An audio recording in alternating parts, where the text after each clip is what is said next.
Muito bem, estamos de volta com o programa de carrinho e vamos agora para a entrevista da semana. 24 anos de Grupo Globo e mais de 50 anos de narração esportiva, conhecido por uma voz agradável e de muita precisão. História é o que não falta, desde o rádio até a televisão. J. Júnior é o convidado desta semana. Boa tarde, Jota. É um grande prazer lhe receber aqui no programa de carrinho. Olá, Cassi. Alô, meus amigos de Itaquara, querido Rio Grande do Sul. De carrinho na bola.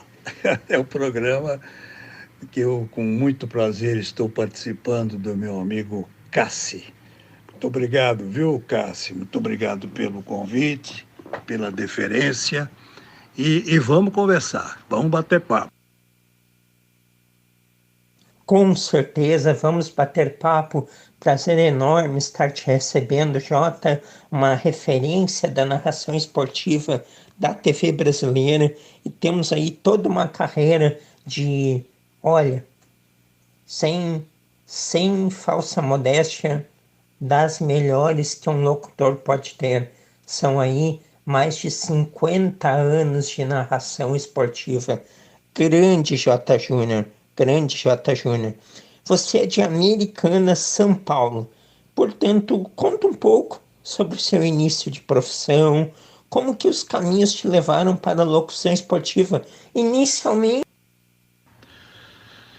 Isso mesmo, eu sou do interior de São Paulo, sou de Americana, aqui na região metropolitana de Campinas, né? Nasci aqui, moro aqui e vou seguir por aqui, né? Com a proteção divina. Eu comecei exatamente em Americana, né? Desde pequeno demonstrei a minha identificação e até minha paixão pelo rádio, né? Ouvindo as narrações de futebol, lá nos anos, final dos anos 50, né? Eu nasci em 48, e no final dos anos 50, com 8, 9, 10 anos, eu estava sempre ouvindo o meu rádio, o meu não, do meu pai, né? Da minha mãe, e acompanhando as transmissões de futebol, né? E eu via também, claro, os programas musicais, já ia me identificando com os locutores, com os apresentadores de programas, né?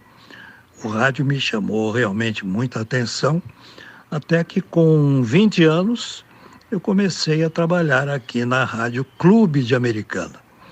Na verdade, era um colaborador, né? Não tinha salário, não tinha nada, mas era um colaborador trabalhando no esporte. E depois, logo depois que eu comecei a trabalhar num programa de esportes, eu também fui convidado pelo dono da rádio a apresentar programas musicais e tal. E aí também eu fui, paralelamente, fazendo o programa esportivo e apresentando o meu programa musical. bom, Jota, mas em que momento a chave vira e o locutor de rádio vira um narrador de televisão? Foi na Bandeirantes? Conta como que foi essa transição. Meu amigo Cassi, eu fiz alguma coisa de televisão na Gazeta São Paulo, né? Mas eu era contratado para fazer rádio na Gazeta. Quando eu fui trabalhar na capital, eu era narrador aqui no interior, né? Americana, Campinas, e eu fui para fazer rádio. Mas a Gazeta, ela não tinha transmissões ao vivo de futebol, mas ela apresentava sempre na rodada do futebol, dos campeonatos, à noite, ela apresentava um VT, né? E algumas vezes eu era chamado para algumas escalas, também na televisão. Mas ali foi tudo muito assim, né? Não foi tão contundente, não foi uma forma contínua de fazer televisão. Em 1981, quando eu fui para a Rádio Bandeirantes, aí sim, né? Eu fiz rádio até 83 E em 83 é que eu tive a chance, a oportunidade de começar a fazer televisão mesmo, narrando, né? E foi num Pan-Americano, aquele de Caracas, em 1983, quando eu fui a Caracas com a equipe da televisão, e ali eu comecei então a ser mais aproveitado, né? Transmitindo basquete, transmitindo voleibol, atletismo e também o futebol. Então foi assim, em 83, meados de 83, eu comecei a ter um contato mais profissional, né? Mais direto com a televisão, na Bandeirantes. Bom, e é difícil falar em grandes momentos de uma carreira que tem mais de 50 anos. Mas qual é o evento transmitido na sua carreira, Jota, que você tem as melhores lembranças? E qual foi aquele evento transmitido, que também acontece, onde nada deu certo? Como na vida, a gente sempre tem os bons momentos e os momentos que, né, a gente às vezes não quer nem lembrar, né, Cassi? Mas eu posso dizer com tranquilidade que eu tive mais, muito mais, bons momentos na minha jornada do que momentos que me decepcionaram, me frustraram, né? Os piores momentos para nós que trabalhamos com externa, né? Quer dizer, a gente está no ginásio, a gente está no estádio, agora nas arenas, né? É quando temos problemas técnicos, quando nós temos problemas de conexão, né? E aí você passa a se preocupar muito mais com os problemas que vão acontecendo do que propriamente com o seu trabalho, o nosso trabalho, né? De narração, de dedicação exclusiva à narração e ao trabalho em equipe, né? Então, eu tive muitos. Me lembro de uma transmissão na Argentina, acho que 2011 ou 2012, em que o Goiás chegava às finais na época Conmebol, né? Que hoje é Copa Sul-Americana. Nós fomos até Buenos Aires e lá a geradora, a produtora era argentina. E nós, infelizmente, tivemos a oportunidade, entre aspas, de trabalhar com um pessoal argentino que não estava afim de trabalhar, né? Eles queriam assistir o jogo, olharam torto para a gente quando chegamos, por causa daquela rivalidade, né? Brasil-Argentina, Argentina-Brasil. E a gente quase não conseguiu transmitir o jogo, né? Por problemas de ordem técnica. O narrador stand-by, aquele que ficou no Rio de Janeiro, no estúdio, para uma eventual queda de sinal, né? Ele praticamente fez o jogo todo, que a gente não conseguiu fazer de lá. É apenas um exemplo, né? Mas outros casos também houveram, aconteceram, né? Da gente não conseguir fazer uma transmissão como a gente sempre gostou, né? Uma transmissão inteira que a gente chama, né? Tudo tecnicamente funcionando, tecnologia perfeita e o nosso trabalho também, né? Com erros e acertos, mas com muita dedicação, né? Com muito empenho. Pois é, Jota, esta final que você menciona foi a decisão da Copa Sul-Americana já era a Copa Sul-Americana de 2010, Goiás Independiente da Argentina. O Independiente foi o campeão, o segundo jogo foi lá na Argentina, e a gente tem uma boa recordação aqui no Rio Grande do Sul, porque a vaga para a Copa Libertadores, a última vaga disponível para a Libertadores, ela iria para a equipe brasileira que ganhasse a Sul-Americana, ou se não fosse campeão, uma equipe brasileira iria para o quarto colocado do Campeonato Brasileiro. E o Goiás perdeu aquela final, e o quarto colocado da competição nacional foi o Grêmio. E Jota, em 1999, depois de muitos anos de Band, você tem uma nova mudança na sua carreira, que é ir para a Globo. E lá ficou 24 anos. Impossível permanecer tanto tempo sem ter tido momentos de felicidades. Mas na balança, você viveu coisas acima do que poderia imaginar ou faltou algo? E a demissão no último ano, ela te chateou demais ou você encarou como algo inerente à profissão? Em 1999, março, eu já estava há 3 meses desempregado. 2 meses, na verdade, né? Porque eu trabalhei na TV Bandeirantes até janeiro de 99. E 2 meses depois eu então fui convidado a transmitir, a trabalhar no Sport TV, né? Não contratado em definitivo no início, apenas recebendo os cachês, né, por transmissão, mas fui chamado por amigos e tal, e comecei a transmitir lá. E foram 24 anos, como exatamente você colocou, né? 24 anos, porque eu saí de lá em março do ano passado. Então, completou-se exatamente 24 anos, foram completados, né? Da minha entrada e da minha demissão. Sobre a minha demissão, sabe, você se surpreende, você se chateia quando você não espera, né? Quando você é pegado assim de surpresa, em qualquer atividade, né?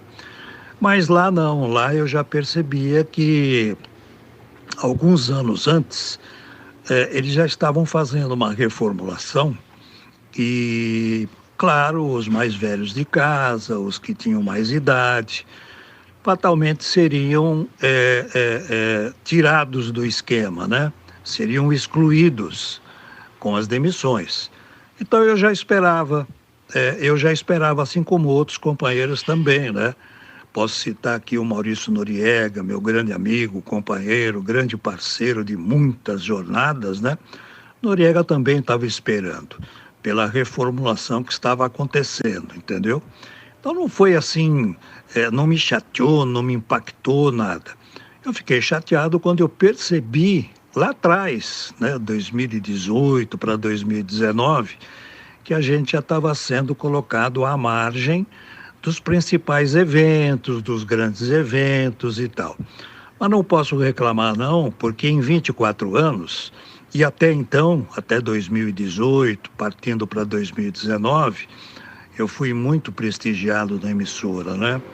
Transmiti grandes jogos, grandes decisões, grandes eventos, Copas, Olimpíadas, né? Pan-americanos, mundiais, enfim, campeonatos de futebol importantes, como o Campeonato Brasileiro. Eu tive muitas oportunidades e tive também muitas alegrias nesses 24 anos, até então, como eu disse, até chegar uma hora de mudança, de reformulação, o que é perfeitamente natural, né, nas empresas. Então eu resumiria exatamente assim, viu, Cassi? Dos 24 anos, o balanço foi positivo para mim, foi muito positivo. Os últimos anos, não, mas já era uma coisa que estava planificada pela emissora, né?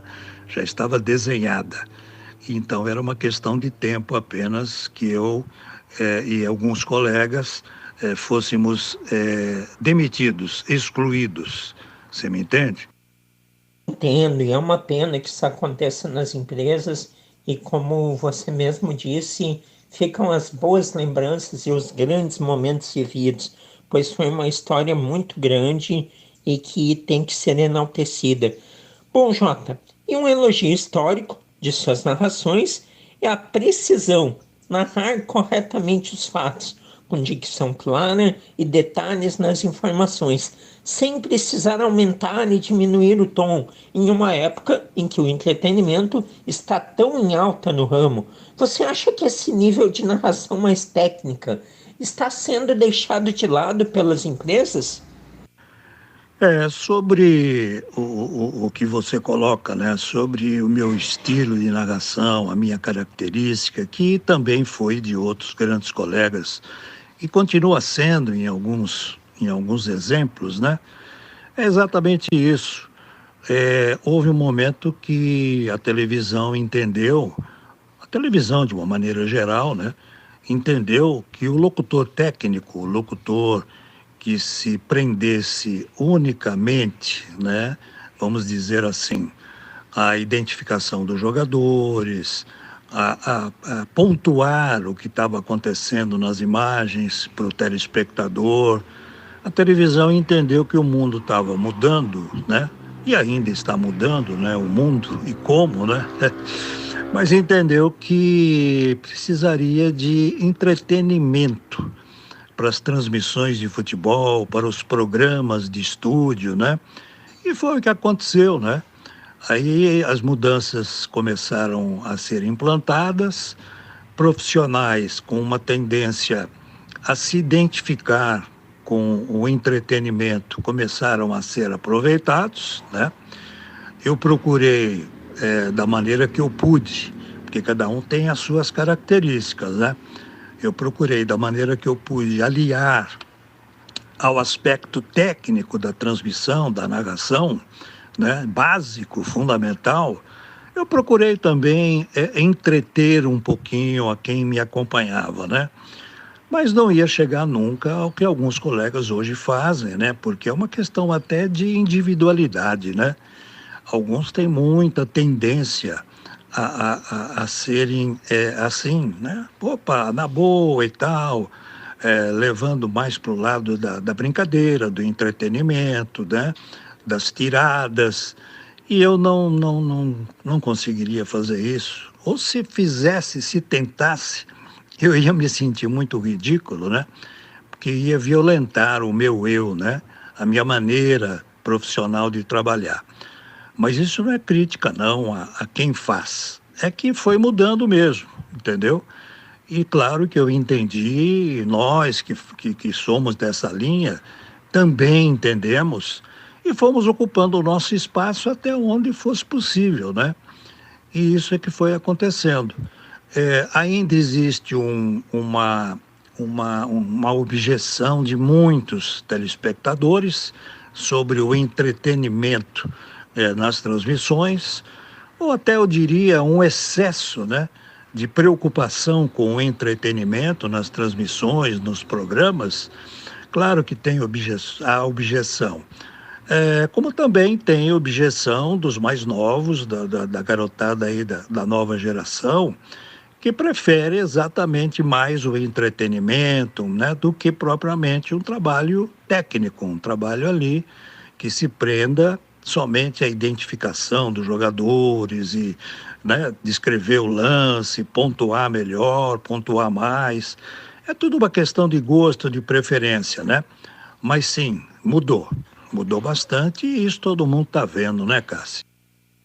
Bom, Jota, eu concordo inteiramente contigo. Isso que eu sou da nova geração, podemos dizer assim. Gosto de entretenimento, mas não gosto que se misture entretenimento com jornalismo. E eu tenho cada vez mais visto isso acontecer.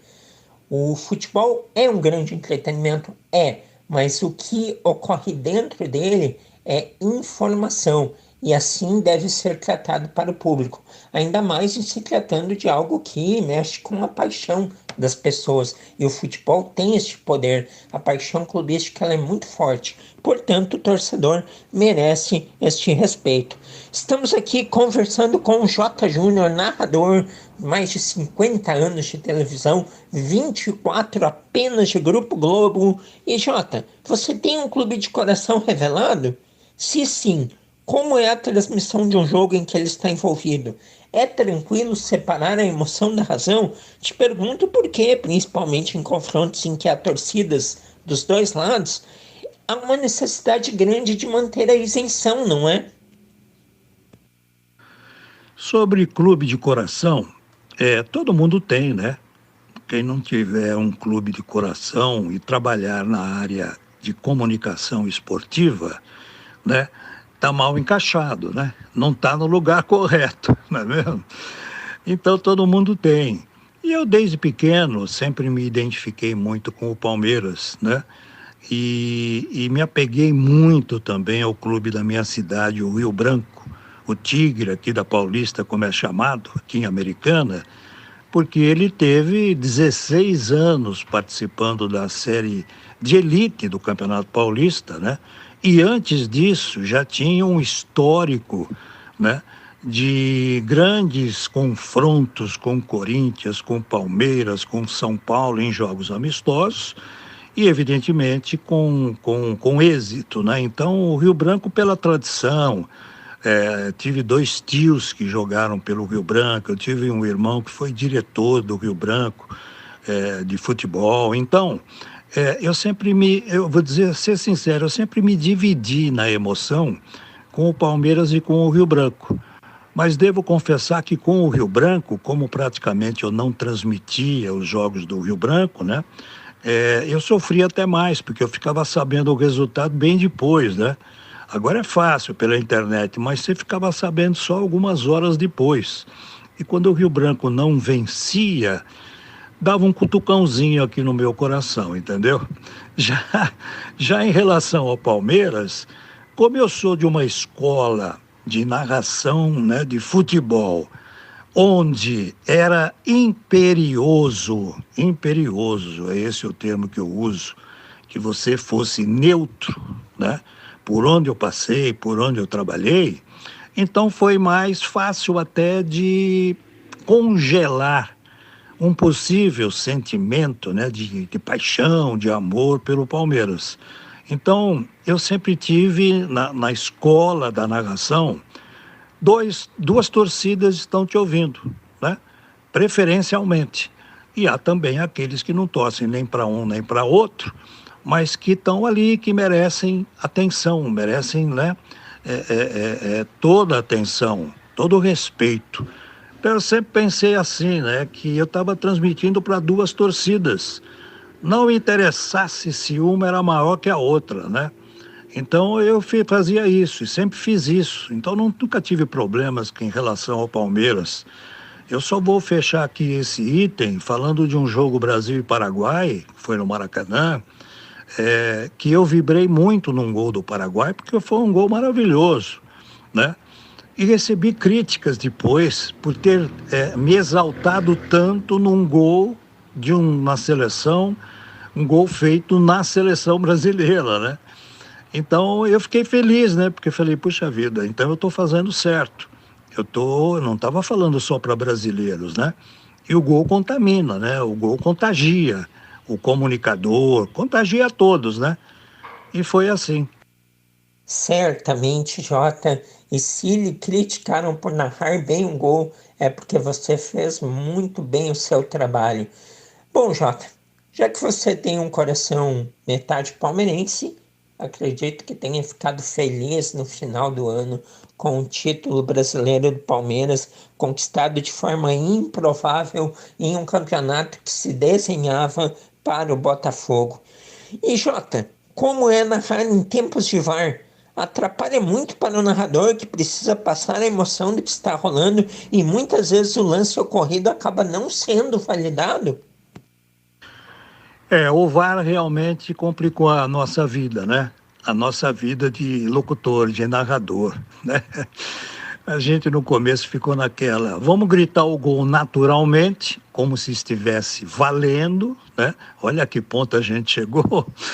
Ou vamos depois, né, fazer uma montagem, uma edição e gritar o gol, que aí você não tem mais a mesma emoção, você não tem mais o momento, né, daquele fato, né?